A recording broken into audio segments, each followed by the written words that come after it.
The void between stars had witnessed many deaths, but none quite like this. In the endless black of space, where light traveled for years just to kiss the hull of a single vessel, the ship Kotal-Ni drifted in perfect silence. Its bioluminescent corridors, once pulsing with the gentle rhythm of a living vessel, now flickered with the erratic spasms of something dying. The ship breathed in shallow, mechanical gasps, life support systems struggling against an enemy they couldn't comprehend.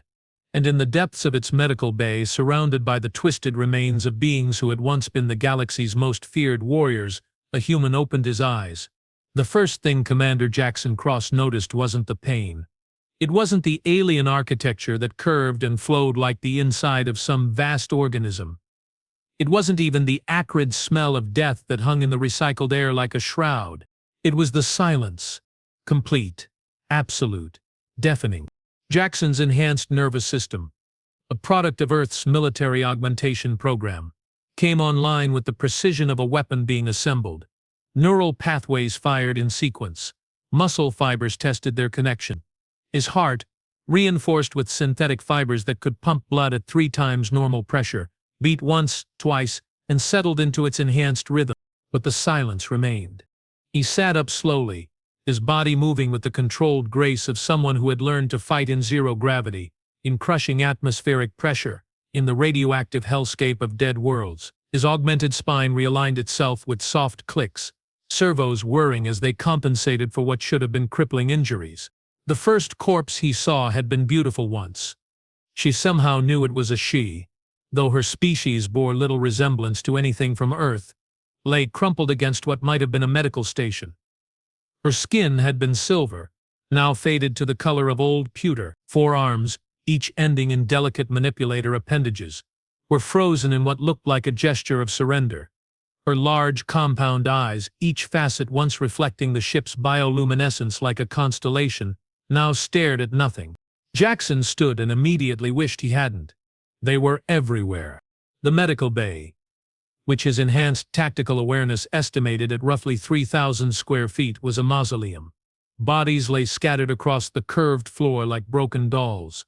Some had died at their stations, slumped over controls that still glowed with alien script. Others had collapsed while trying to reach the exit, their hands, claws, manipulators, appendages he had no words for, still stretched toward freedom they would never find. What the hell happened here? The words echoed in the vast chamber, his voice sounding strange and small in the alien acoustics. As if responding to his voice, the ship's systems hummed to life around him. Displays flickered on. The bioluminescent walls pulsed brighter, casting shifting shadows that made the corpses seem to move. And somewhere in the distance, a voice began to speak in a language that sounded like crystalline chimes being shattered by thunder. Jackson's neural implant, a gift from Earth's first contact protocols, began parsing the alien language. The translation matrix built itself in real time, drawing from pattern recognition algorithms that had taken humanity's greatest minds decades to develop. Emergency log. Ship singer Ethnol. Recording. Deathworlder specimen continues to survive despite exposure to Quantal neural disruptor. All crew affected. I am dying. The voice cut out with a sound like breaking glass. Deathworlder. Jackson had heard that term before, whispered in the darker corners of Earth's military command. It was what they called humans, the beings from the 3rd planet of a yellow star, the impossible creatures who had evolved in the gravity well of a planet that should have crushed any complex life before it could develop. The survivors of a world where everything was poison, radiation, predators, or all 3. He moved through the ship with the enhanced senses of his species, noting every detail with the trained eye of someone who had spent 20 years fighting wars across a dozen worlds. The ship was organic, not built but grown. The walls weren't metal but some kind of living composite that felt warm to the touch. The floors had a texture like scales, and they gave slightly under his weight as if the entire vessel were some vast creature. And it was dying. The further he traveled from the medical bay, the more obvious it became. Systems that should have hummed with life sparked and failed. Corridors that should have glowed with health pulsed with the weak, irregular light of something in its death throes. The ship was fighting against something and losing. In what he assumed was the bridge, Jackson found the command crew. They had died in perfect formation, still at their posts, like the crew of some ancient sailing vessel going down with their ship. The being in the center chair, the captain he assumed, was larger than the others. His species had been built like a cross between a crustacean and a prayer mantis, with chitinous plates that had once gleamed like polished obsidian. Even in death, he retained a dignity that spoke of nobility, of command, of the weight of decisions that could save or damn entire civilizations. Jackson approached the command chair carefully, his enhanced reflexes ready for anything. But there was nothing left to threaten him here. Only the dead and the ship that carried them all toward some unknown destination. The captain's workstation was still active, its holographic displays showing star charts and data streams that his implants struggled to translate. But one image was clear enough, a three-dimensional representation of a solar system, a yellow star with 9 planets, the third one highlighted in pulsing red. Earth. The targeting display was unmistakable. Range 17 light-years. Estimated travel time 3 months. Payload something the translation matrix rendered as cleansing fire. Jackson stepped back from the display, his enhanced mind racing through possibilities. This wasn't just a ship, it was a weapon. A dreadnought designed to cross the void between stars and deliver death to entire worlds. And its target was home. "But you didn't make it, did you?" he whispered to the dead captain. "Something stopped you." As if in answer, the ship's emergency systems activated around him. Red light bathed the bridge, and the crystalline voice of the ship's computer filled the air with urgent warnings that his implants struggled to parse. Hull breach detected. Life support failing, Deathworlder contamination spreading. Recommend immediate evacuation. Recommend immediate. The voice cut out, replaced by the sound of something large and metallic failing catastrophically somewhere deep in the ship's superstructure. Jackson felt the deck plates vibrate under his feet. Through the bridge's transparent viewing wall, he could see stars wheeling past as the ship began to tumble out of control. But one star wasn't moving with the others. It was growing larger, its light shifting from white to yellow to the warm, familiar glow of Sol. They were falling toward Earth. The realization hit him like a physical blow. This ship, this weapon designed to sterilize his homeworld, was about to become the very thing it had been sent to prevent, a Deathworlder contamination event. Jackson ran. Through corridors lined with the dead, past systems that sparked and failed with increasing frequency, toward what his tactical awareness identified as the ship's escape pod bays. Behind him, the ship groaned and screamed as it tore itself apart in its death throes. Ahead, the pods waited. If they were still functional, if they were compatible with human physiology, if a dozen other variables aligned just right, he reached the pod bay as the ship's main reactor began to fail. The lights flickered and died, leaving only the emergency illumination that cast everything in hellish red shadows. The escape pods hung in their berths like seeds waiting to be scattered by some cosmic wind. Most were already open, their occupants long since fled or dead. But one remained sealed, its bioorganic surface still gleaming with health. Jackson's hands found the pod's control interface, and for a moment that felt like eternity. Nothing happened.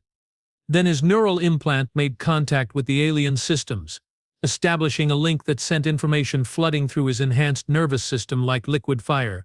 The pod's AI was primitive compared to the ship's main computer, but it was still alive, still fighting against whatever had killed everything else. "Deathworlder detected," it said in the same crystalline voice but smaller, more intimate. "This unit is not designed for your species." "I don't care," Jackson gasped, as another explosion rocked the ship. "Either I die in here or I die out there. At least this way I have a chance." The pod's AI considered this for what felt like hours but was probably only seconds. Acknowledged. Adapting life support systems. Warning, survival probability is 17.4%. I've had worse odds. The pod opened like a flower, revealing an interior that looked more like the inside of a seed than any human-built spacecraft. Jackson threw himself inside as the ship's hull began to rupture around them. The pod sealed itself with a wet, organic sound, and immediately he felt the disorienting sensation of being launched into space. Through the pod's transparent sections, he watched the great ship die. It came apart in slow motion, pieces of its bioorganic hull peeling away like the petals of some vast cosmic flower. The explosion, when it came, was not the brilliant nuclear fire he expected, but something more subtle, a wave of energy that made space itself seem to shiver and twist. And then there was only darkness, and the distant stars and the growing point of light that was home. Jackson closed his eyes and tried not to think about what he would tell them when he arrived. How do you explain that you survived when an entire ship full of warriors didn't? How do you make them understand that humanity's greatest enemy had been defeated not by superior firepower or tactical genius, but by the simple fact that humans were poisoned to everything they touched? How do you tell Earth that they had won a war they didn't even know they were fighting? The pod's primitive AI whispered in his mind, its voice growing weaker as its power systems began to fail. "Death Worlder," it said, and there was something like wonder in its crystalline tones. "What are you?" Jackson opened his eyes and stared out at the stars that had birthed his species, the cosmic forge that had hammered them into something that could survive anywhere, poison anything, outlast everything. "We're what happens," he said softly, "when a planet tries to kill its children for 4 billion years, and fails." The pod's AI said nothing more. But in the growing light of soul, Jackson could swear he saw something move in the darkness between the stars. Something vast and geometric and utterly alien, watching his tiny craft with the patience of something that had waited eons for this moment. The war, he realized with growing dread, was just beginning. 3 days into his journey home, Jackson discovered he wasn't alone. The revelation came not through sensors or instruments. The escape pod systems were too primitive and too damaged for anything approaching sophisticated detection. Instead, it came through the enhanced pattern recognition capabilities that Earth's military augmentation program had burned into his neural pathways. A subtle change in the way the stars moved past his viewport. A gravitational anomaly that pulled the pod slightly off course every few hours. The feeling, impossible to quantify but undeniable, of being watched. On the 4th day, they revealed themselves. The ships materialized around his pod like thoughts becoming real. One moment the void was empty, the next it was filled with vessels that seemed to bend light around them like living shadows. They were sleek where the Quatal knee had been organic, geometric where it had been curved, silent where it had hummed with life. And they were enormous. Jackson's enhanced vision picked out details that would have been invisible to baseline human eyesight. The ship's hulls were covered in patterns that seemed to shift and flow when viewed directly, like looking at moving water through a prism. There were no obvious weapon ports, no engine signatures, no communication arrays, just smooth, impossible surfaces that reflected the stars in ways that made his augmented brain struggle to process what it was seeing. A new voice filled the pod's cramped interior. Not the crystalline chimes of the Kotala-Nas computer, but something deeper, more complex. Like listening to a symphony played by an orchestra of crystalline bells and orchestrated by a mind vast enough to hold entire galaxies. "Death Worlder Jackson Cross, designation human. Origin Terra Prime. You will respond." The voice spoke perfect English, but there was something underneath it, harmonics and overtones, that suggested the speaker's natural form of communication was something far more sophisticated than mere sound waves. Jackson's neural implant tried to parse the deeper layers of meaning and immediately triggered a cascade of error warnings. Whatever was speaking to him operated on cognitive frequencies that human technology could barely detect, let alone understand. "I'm listening," Jackson said, his voice steady despite the fact that he was surrounded by ships that could probably crack planets like eggs. "You survived the cleansing of the War Singer's vessel. This should not have been possible." War Singer. That must have been the alien captain's rank or title. Jackson filed the information away while his tactical mind raced through possibilities. These newcomers clearly belonged to a different faction than the crew of the Kratihal-Ni. But were they allies or enemies? And more importantly, what did they want with him? "I'm harder to kill than I look," Jackson replied. There was a pause that stretched for several seconds. When the voice returned, there was something in it that might have been amusement. If beings that could fold space around their ships were capable of such a pedestrian emotion. "Indeed, we are the Nixak Collective. We have observed your species for approximately 300 of your rotational cycles. You are anomalous." Through the pod's viewports, Jackson could see one of the ships moving closer. As it approached, details became visible that defied rational explanation. The vessel seemed to exist in multiple dimensions simultaneously, solid in some areas, transparent in others, its geometry shifting in ways that made his enhanced visual cortex send sharp spikes of pain through his brain. The Warsinger's mission was sanctioned by the Galactic Concordance. Your homeworld was scheduled for sterilization under Protocol 17, elimination of catastrophic biological hazards. Catastrophic biological hazards? Jackson's voice carried an edge that would have warned anyone familiar with human vocal patterns that they were approaching dangerous territory. Is that what you call us? It is what you are, Deathworlder Cross. Your species possesses biological and psychological characteristics that pose an existential threat to all known forms of complex life. You survive in environments that would instantly kill any concordant species. You adapt to toxins, radiation, pressure variations, and atmospheric compositions that represent the extreme boundaries of what our models suggest life can tolerate. And most disturbing of all, you thrive in the presence of death. The lead ship had moved close enough that Jackson could make out details of its construction. The hull wasn't smooth after all, it was covered in billions of tiny geometric patterns that moved and shifted like living fractals. And embedded in those patterns, barely visible unless you knew where to look, were faces. Alien faces, their features reversed in crystalline perfection, their eyes still holding the light of intelligence. You are looking upon the eternal archive, the voice said, apparently able to track his gaze despite the pod's primitive instruments.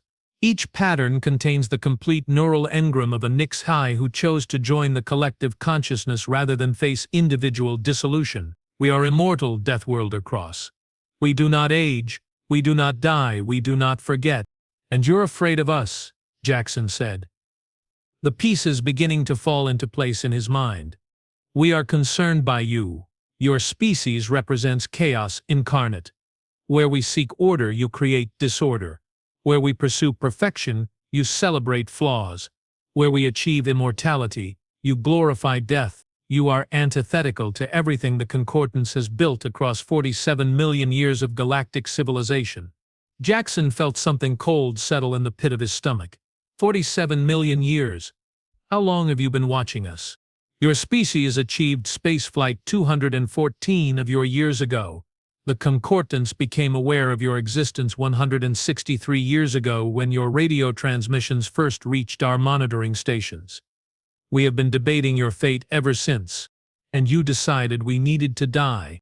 The Warsingers were convinced of this necessity. They viewed your expansion into space as an imminent threat to galactic stability. Their arguments were compelling. Through the viewport, Jackson could see more ships materializing in the distance. Not the sleek vessels of the HFY, but something else entirely, massive, brutal constructions that looked like they had been designed by beings who understood that the universe was fundamentally hostile and had decided to respond in kind. However, the voice continued, recent events have introduced new variables into our calculations. The fact that I survived when everyone else died, the fact that your mere presence aboard the Warsinger's vessel caused a cascade failure of their bioneural networks, the fact that exposure to human biochemistry triggered neurological collapse in one of the galaxy's most resilient species, the fact that you, a single individual, accidentally accomplished what our most advanced weapons could not. Jackson leaned back in the pod's organic embrace, his mind reeling. You're saying I'm, what? Poisonous? You are a walking extinction event, Deathworlder Cross. Your breath contains chemical compounds that induce paralysis in 17 different sapient species.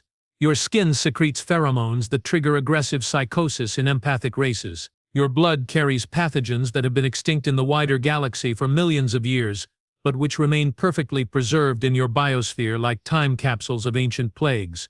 The new ships were moving closer now, and Jackson's tactical awareness identified them immediately as weapons platforms. These weren't exploration vessels or diplomatic craft. They were designed to kill things, and they were very good at it. The Rathacor hegemony arrives, the HFY voice said, and for the first time Jackson detected something that might have been concern in its crystalline tones. They represent a different philosophy regarding your species. Let me guess, Jackson said grimly. They want to weaponize us. They want to become you. The lead Wraith Corps vessel opened fire without warning. Not at Jackson's pod, at the HFY ship surrounding it. The beam that lanced out from its primary weapon array wasn't energy or particle radiation, but something that made space itself scream. Where it touched the HFY vessels, their impossible geometry began to unravel, their crystalline perfection cracking and bleeding light that hurt to look at directly. The HFY responded with weapons that operated on principles Jackson couldn't begin to understand. Reality twisted around their ships, and the Wraith Corps attackers found themselves shooting at targets that existed in 17 different dimensions simultaneously. But the Wraith Corps had come prepared for this fight, their ships adapting in real time to the HFY's higher dimensional warfare. And in the middle of it all, Jackson's tiny escape pod drifted through the chaos like a leaf in a hurricane. "Protect the Deathworlder." The HFY voice was fragmenting now, multiple speakers talking at once as the collective tried to coordinate its defense. The Wraith Corps must not be allowed to acquire human genetic material. A new voice cut through the battle chatter, harsh and guttural where the HFY had been melodious. When it spoke, Jackson's neural implant immediately flagged it as belonging to a species that communicated through combinations of electromagnetic pulses and biochemical markers, a form of language that required direct neural interface to fully comprehend. "Surrender the Deathworlder specimen. The hegemony claims right of acquisition by combat superiority. The collective refuses," the HFY replied, their voices harmonizing into a chord that made the vacuum around Jackson's pod ring like a struck bell. "The human will be returned to Terra Prime as agreed under the Third Concordance Accords. The Accords are void, the Concordance is weak. The hegemony will take what is required for evolution." Jackson watched the battle rage around him, his enhanced tactical awareness tracking weapon signatures and ship movements with the cold precision of a targeting computer. The HFY were individually superior.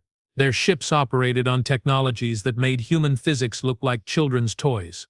But the Wraith Corps had numbers, and more importantly they had brutality. Where the HFY fought with elegant precision, seeking to disable rather than destroy, the Wraith Corps aimed to kill. Their weapons didn't just damage ships, they unraveled the quantum structure of matter itself, turning their targets into expanding clouds of subatomic particles, and they were winning. "Deathworlder Cross," the HFY voice said, now coming from only a single ship as the others fell to the Wraith Corps assault. "We cannot protect you much longer. You must understand. The hegemony seeks to reverse engineer your species' biological advantages. They wish to create an army of beings with human resilience but without human limitations." "What limitations?" Jackson asked, though he suspected he already knew the answer. "Compassion, individualism. The psychological barriers that prevent your species from achieving true perfection through unified consciousness." The last HFY ship was dying, its crystalline hull cracking open like an egg to reveal the impossible geometries within.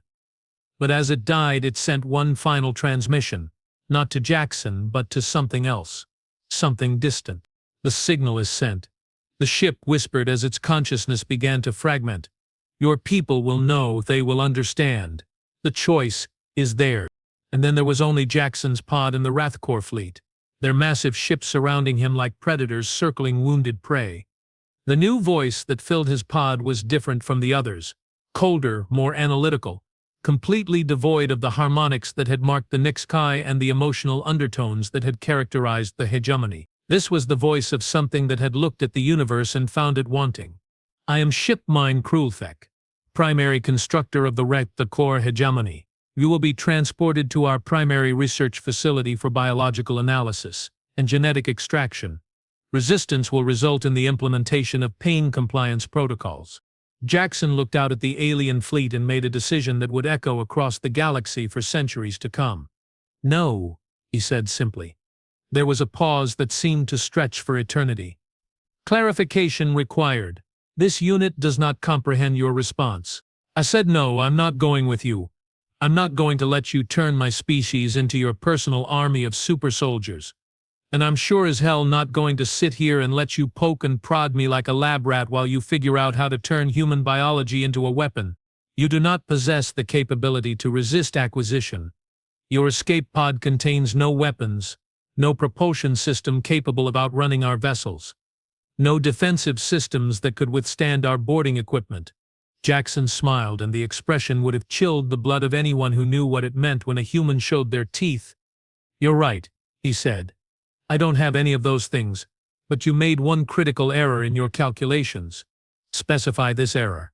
"You assume that humans need weapons to be dangerous." Jackson reached for the pod's emergency controls, not the life support systems or communication array, but the simple mechanical release that would open the pod's hull to vacuum. His enhanced physiology could survive in hard vacuum for approximately 17 minutes before permanent brain damage occurred.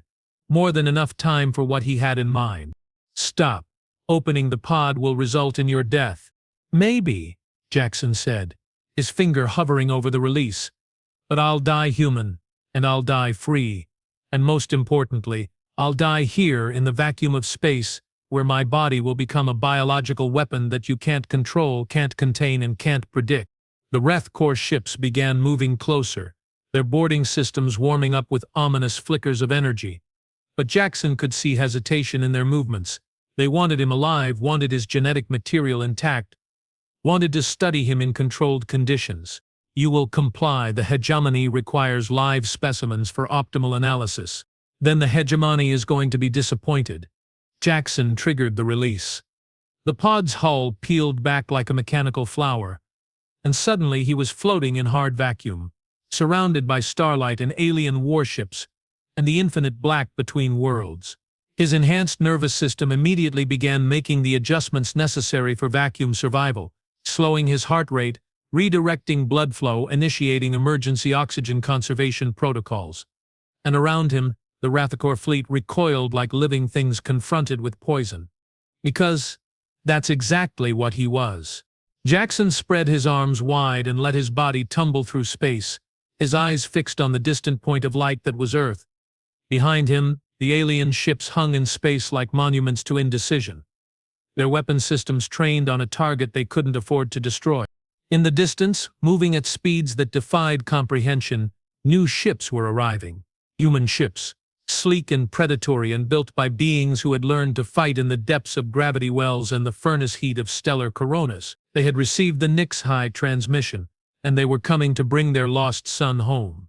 Jackson closed his eyes and smiled as the first human warship opened fire on the Wrath Corps fleet. The galaxy was about to learn what happened when you threatened a Death Worlder's family. The battle lasted 3 hours and 17 minutes. When it was over, the Wrath Corps hegemony had lost 47 warships, including their primary constructor vessel. The human fleet had lost nothing. Not because human technology was superior, it wasn't. Not because human ships were more heavily armed. They weren't, but because the humans had brought something to the fight that the galaxy had never seen before. Tactics forged in the crucible of a world that had spent 4 billion years trying to kill everything that lived on its surface. Admiral Rebecca Kane stood on the bridge of the UES Indomitable, watching the tactical display with the cold satisfaction of someone who had just reminded the universe why Earth's children were not to be trifled with. The rescue operation had been conducted with the precision of a surgical strike: isolate Jackson's pod, neutralize threats, extract their asset, all while sending a very clear message to anyone watching. Humanity had arrived. Jackson floated in the medical bay of the Indomitable, his body held in a bio-support field while teams of medics worked to reverse the effects of vacuum exposure. His enhanced physiology had protected him from the worst of it. But 17 minutes in hard space had still pushed even his augmented systems to their limits. "You always did have a flair for the dramatic," Admiral Kane said as she entered the medical bay. She was a tall woman, her face bearing the kind of scars that came from fighting wars in places where the environment itself was trying to kill you. Her eyes held the particular hardness that developed when you'd seen entire civilizations die and learned to keep fighting anyway.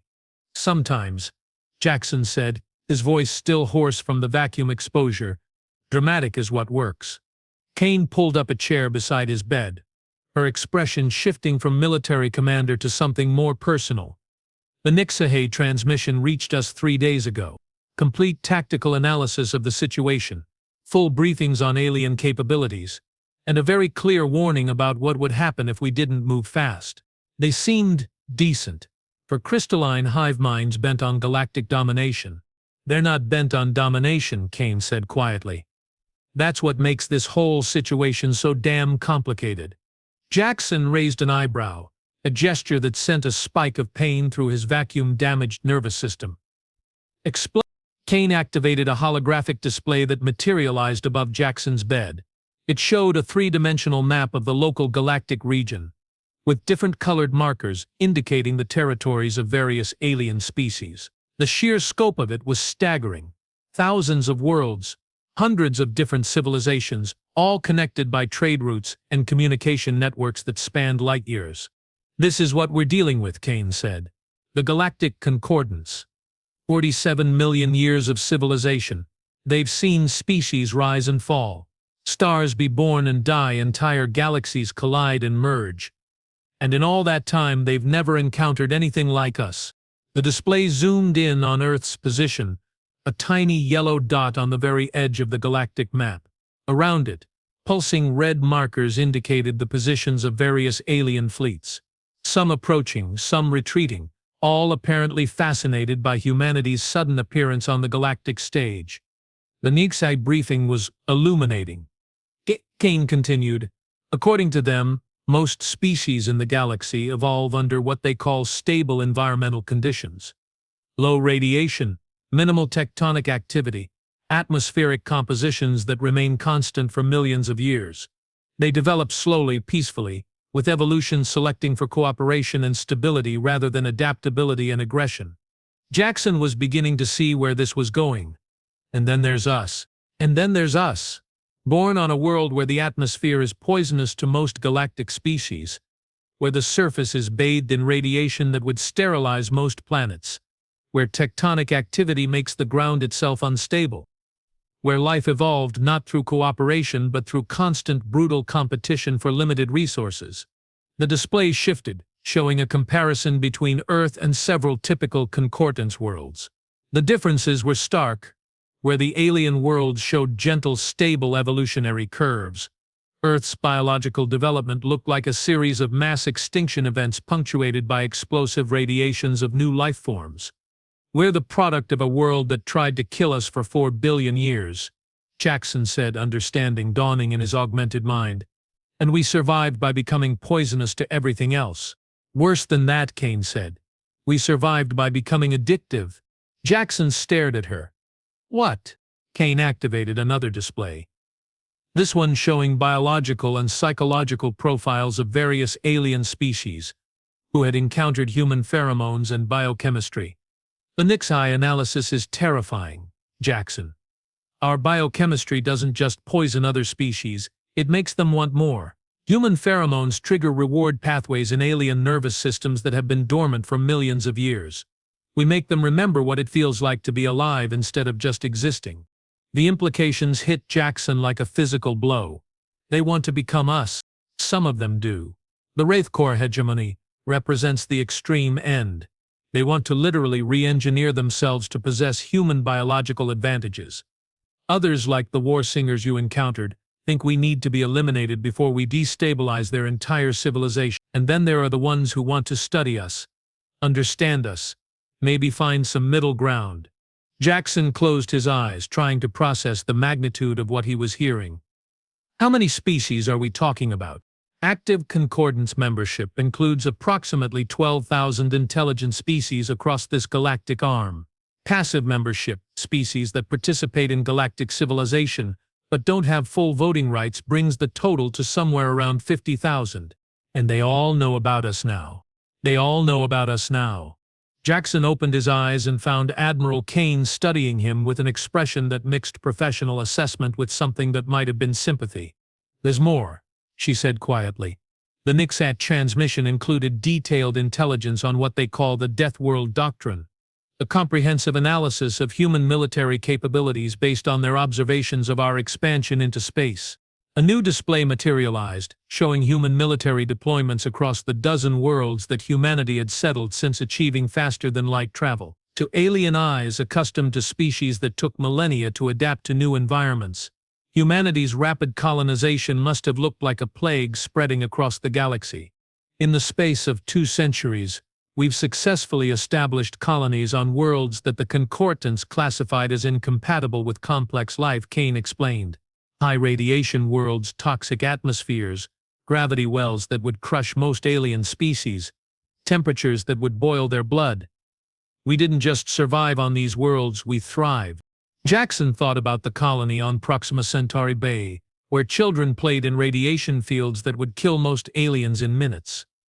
About the mining operations on Wolf 3 defining sea, where workers operated in atmospheric pressures that would implode conventional life support systems. About the agricultural stations orbiting Tau Ceti, where farmers grew crops in soil that was toxic to anything that hadn't evolved in Earth's poisonous embrace.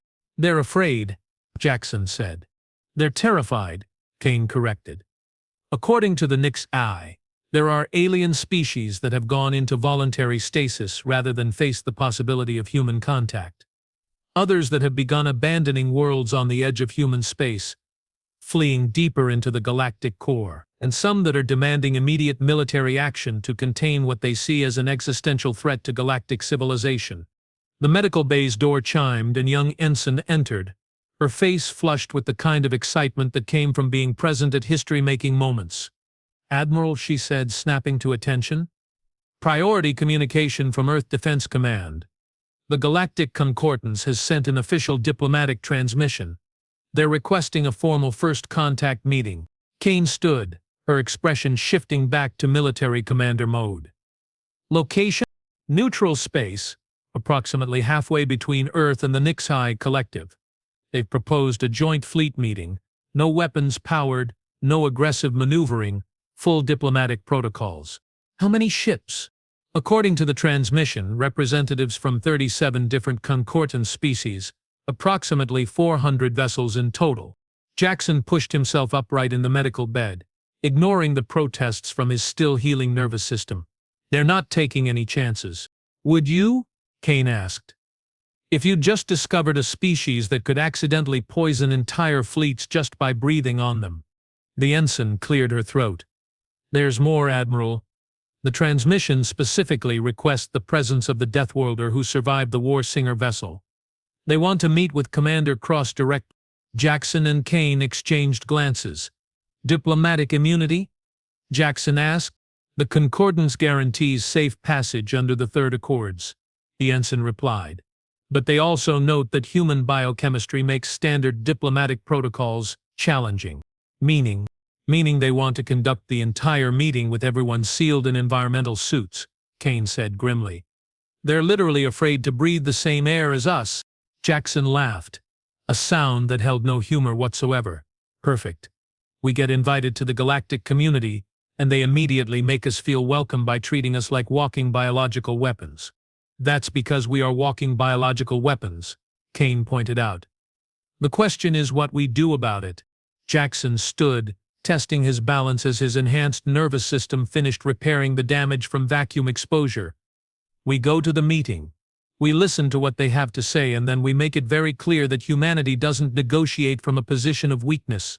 And if they demand restrictions on human expansion, limits on our colonization efforts, mandatory biological containment protocols." Jackson's smile was cold enough to freeze helium. "Then they'll learn why Earth's children survived when everything else on our planet didn't. We don't back down, we don't compromise our freedom, and we sure as hell don't let a bunch of crystalline hive minds and space lobsters dictate terms to us." 3 weeks later, in the neutral space between stars, the largest gathering of sentient species in galactic history assembled to discuss the human problem. The Concordance fleet was a sight to behold. Hundreds of ships representing dozens of different architectural philosophies, from the geometric perfection of the HFY to the organic curves of the War Singer's people, to vessel designs that seemed to exist in more dimensions than human mathematics could describe. They hung in space like a constellation of artificial stars, their combined presence warping local space-time in subtle but measurable ways. Facing them across several light-minutes of empty vacuum was the human fleet. 12 ships total, led by the UES Indomitable. They looked primitive by comparison, angular, brutal, built by beings who understood that the universe was fundamentally hostile and had designed their technology accordingly. But they were crewed by Deathworlders. And that made all the difference.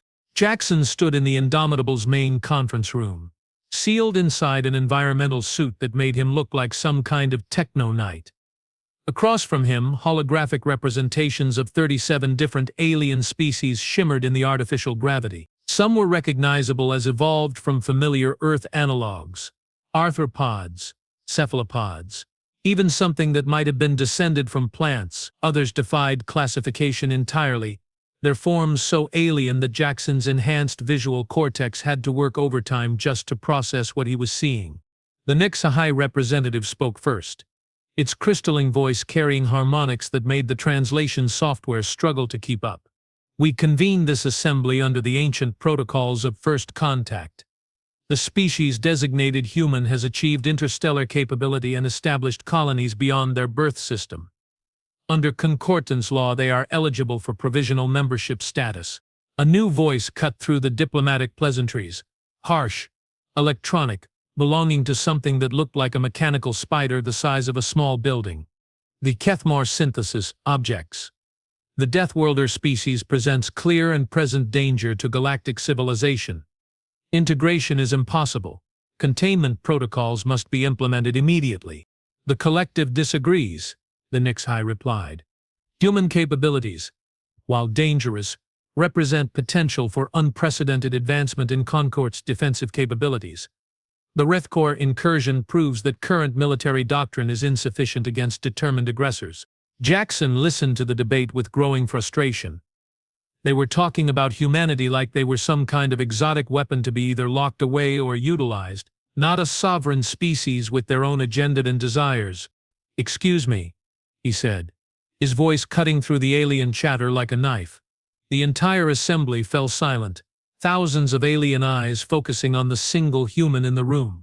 "I appreciate the invitation to this little galactic summit," Jackson continued, his tone conversational but carrying an undertone that anyone familiar with human vocal patterns would recognize as dangerous. "But I'm noticing something interesting about this discussion." The mechanical spider thing's voice crackled with static. "The Deathworlder will state its observation. You're all talking about what you're going to do about us, what restrictions you'll place on us, what protocols will be required to follow, what containment measures you'll implement." Jackson's smile was visible even through his environmental suit's visor. "But nobody's asked us what we want." Silence stretched across the conference room for several long moments. Finally, a voice that sounded like wind chimes in a hurricane spoke from one of the more ethereal-looking alien representatives. "The desire of a single species is irrelevant when measured against the stability of galactic civilization.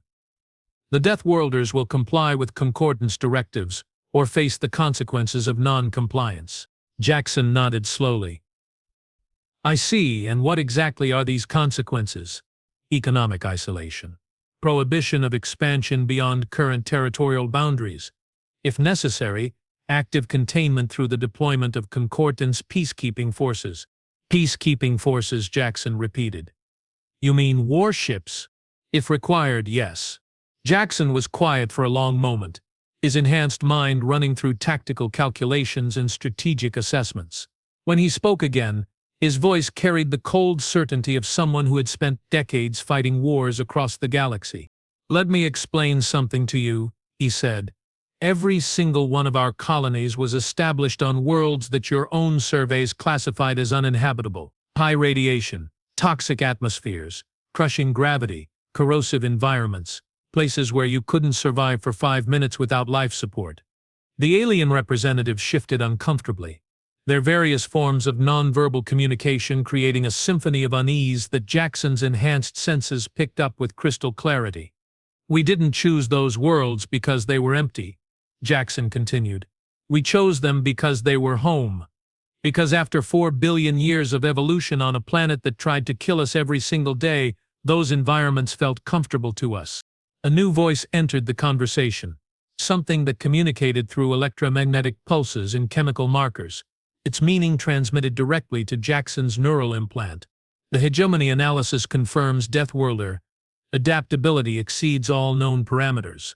Request surrender of genetic material for concordant species enhancement protocols." Jackson's laugh was cold and sharp. "Still trying to figure out how to become us, are you? Let me save you some time. You can't. This isn't something you can steal or copy or reverse engineer. This is what happens when a species spends eternity fighting for survival against impossible odds. He stood, his movement causing several of the more nervous alien representatives to flinch backward. "But here's what I'm really curious about," Jackson said. "You've been watching us for over a century. You've seen what we can do, how we live, how we fight. And yet you still think you can intimidate us with threats of economic isolation and military action." The next High Representative's crystalline form pulsed with complex patterns of light. "Clarification. Does the Death Worlder species intend to reject Concordance authority?" "I think," Jackson said slowly, "that we intend to make it very clear that humanity doesn't recognize anyone's authority but our own. We'll trade with whoever wants to trade with us. We'll fight anyone who tries to restrict our expansion, and we'll continue to settle worlds that you consider uninhabitable, 'cause that's what we do." The mechanical spider thing's voice rose to an electronic shriek. "Unacceptable. Death Worlder expansion threatens Concordance stability. Containment protocols will be implemented." Jackson's smile widened. "You're welcome to try." What happened next would be remembered in galactic history as the moment everything changed. The alien fleet, 400 ships strong, powered their weapons and began moving toward the human formation. It should have been the end. 12 human vessels against hundreds of alien warships equipped with technology that could reshape matter at the quantum level. Instead, it was the beginning of a new age. The human ships didn't retreat. They didn't attempt to negotiate. They did something that 47 million years of galactic civilization had never prepared the Concordance for. They attacked. Not with superior weapons or advanced technology, but with tactics that had been forged in the gravity wells of dead worlds and the radiation storms of dying stars. Human ships dove into the alien formation like wolves among sheep, their crews pulling maneuvers that should have killed them but didn't because they had been born in crushing gravity and trained in environments that would liquefy most alien nervous systems. The battle lasted 6 hours. When it was over, the Concordance fleet had lost 37 vessels. The human fleet had lost nothing. In the aftermath, as alien survivors transmitted desperate reports back to their home systems, Jackson stood on the bridge of the Indomitable and watched the Concordance fleet retreat toward the galactic core. "Admiral," the communications officer called out, "we're receiving a transmission from the HFY flagship. Put it through." The crystalline voice filled the bridge, but now it carried undertones that Jackson had never heard before. Something that might have been respect or fear, or perhaps a combination of both. "Death Worlder Jackson Cross. The collective acknowledges human sovereignty within current territorial boundaries. We withdraw our support for containment protocols." "Smart choice," Jackson replied. "A question, if you will permit. Your species fights like no other.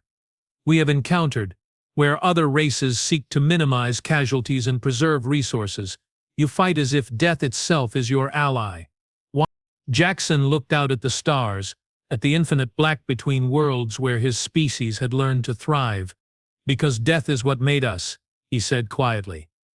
"Every generation that survived when they should have died, every child who grew up breathing poison and drinking radiation, every ancestor who looked at impossible odds and decided to fight anyway. We don't fear death because we've been dancing with it for 4 billion years. And now you bring that dance to the stars. Now we bring that dance to the stars." The transmission cut out, leaving the bridge in silence. Around them, space gradually emptied as the alien fleets departed for their distant homes, carrying word of what they had witnessed to every corner of the galaxy. Admiral Kane moved to stand beside Jackson at the main viewport. "So what happens now?" Jackson smiled, and for the first time since waking up on a ship full of corpses, it held genuine warmth. "Now we go home," he said. "And we tell them that the galaxy is a very big place, full of wonders we can't even imagine, and that it's all ours for the taking, if we're strong enough to reach out and grab it." Behind them, Earth's sun grew larger in the viewport, its familiar yellow light welcoming its children home from their first steps into a larger universe. The galaxy would never be the same, and neither would humanity. In the years that followed, the human expansion would continue at a pace that terrified and amazed their alien neighbors in equal measure.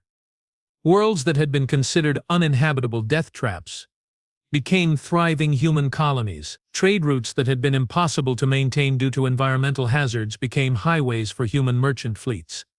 And slowly, grudgingly, other species began to realize that the Death Worlders weren't a threat to be contained. They were an opportunity to be embraced. Because in a universe where death lurked around every corner, sometimes the best defense was to ally yourself with the species that had spent 4 billion years learning how to laugh in death's face. And humanity, the children of a poisoned world, had the loudest laugh of all.